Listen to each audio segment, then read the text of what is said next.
Alright guys, now if you're looking to grow on YouTube in 2025, there are certain things that you need to take into account that will make a difference in your growth. If you're just starting out on YouTube, or you've been on YouTube for a few months or a few years and you haven't seen results, well, stay tuned because I'm going to show you exactly why. Now, I'm on my own personal dashboard here for you guys. Now, me and a friend actually started this channel specifically about 4 years ago, and we've grown it to about around 57,300 subscribers, as you guys can see. Now, this obviously is a music reaction channel, right? So if you want to start a music reaction channel, obviously the first step would need to be obviously to pick a relative name. It knows, right? It can't be Josh or Mary or something. That it has to be SEO relevant. So that's very important. The name of your channel, ITN Reacts. Now, don't ask me what ITN stands for, but the important thing here is that it has Reacts in the title, which means that if people search for reaction channels, this will help the channel to pop up. Now, secondly, it doesn't matter what niche you specify in. If you're in music, if you're in fitness, if you're in baking, self-help, it does not matter. But it's always a good idea to niche down. Right now, obviously, a reaction channel you can't really niche down because there's many different types of music that you check out on a reaction channel, so it's very hard to niche down when it comes to that. But let's say you are in self-improvement. Now, self-improvement could include fitness, it could include self-help for students, self-help for adults, self-help for busy individuals. You could niche it down. So it's always better to niche down your channel, because what that does is it specifically targets an audience who really need your content. And secondly, it avoids you from competing with the big dogs, right? Because all of the fitness and self-help in general is saturated with the bigger channels. So you're going to have a very hard time to compete with that. Now guys, if I'm using the example of a music reaction channel, a lot of you might have thought of starting one, but you haven't gotten to it. Well, it's pretty fun, I gotta admit. But the most important thing here is that when you start a music reaction channel, you have to be aware of channel copyright. Now, obviously, if I go to contents here, you guys can see that most of the content on here is copyrighted, right?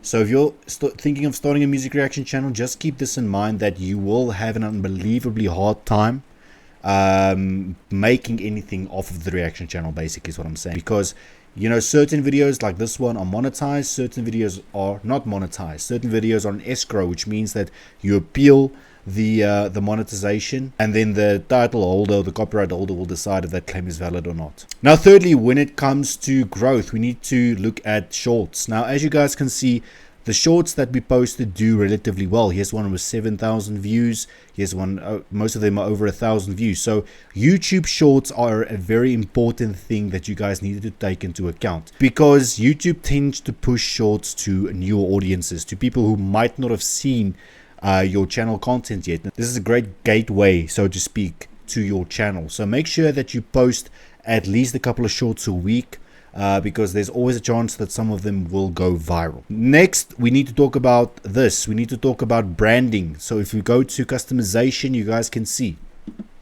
that branding is also very important. We obviously need to have, if we go and look at this channel, right? Let me show you the channel on and how it looks on YouTube exactly, right? So there it is, right? So we have a nice banner, which is what the channel is all about. Our title matches our banner. Our profile picture right here also matches the banner, and then obviously for dramatic effects you have that picture right there. All right, then your feed obviously is organized like this, guys, nice and neat, and you can link any other channels that you have. You can link it on your channel, so it's a great way to get exposure for all your channels if you have more than one. So there's no real secret to, or no real key to growth on YouTube. It's going to be about how you relate to your audience, how your audience relates to your content. Do you solve a specific problem when it comes to your content? For example, let's say you are in the fitness niche, but more specifically, let's say you are in weight loss for busy individuals, right? You've sub-niched that down. Is your content that you push relative to the niche? Do you actually walk the talk when it comes to your content? Is your content really making a difference in the people's lives that you're trying to reach? And you need to rewatch your videos, reestablish if it helped someone or not, and then reevaluate that going forward. Now, lastly, we need to talk about posting consistency, guys. Posting consistency is very, very, very, very important.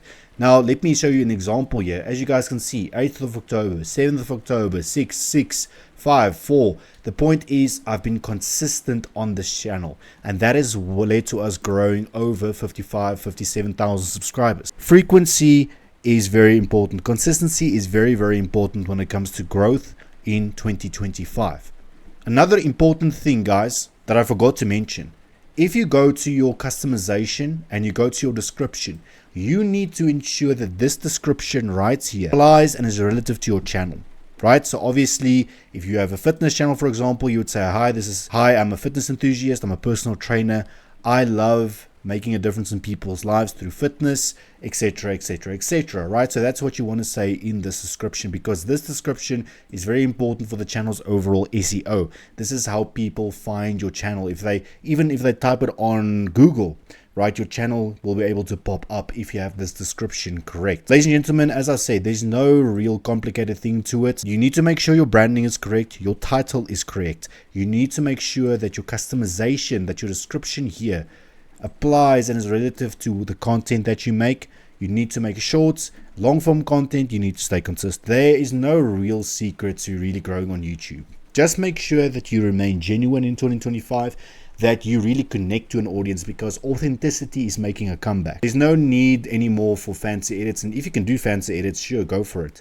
But people relate much more to authenticity in 2025 than ever before, and it is making a huge comeback.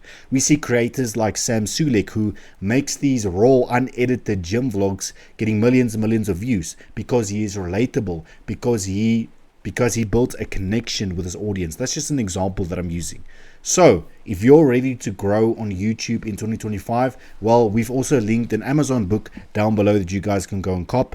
It's going to give you the basic breakdown of how to grow in 2025 on YouTube. Make sure you go and check it out, and I'll see you next time.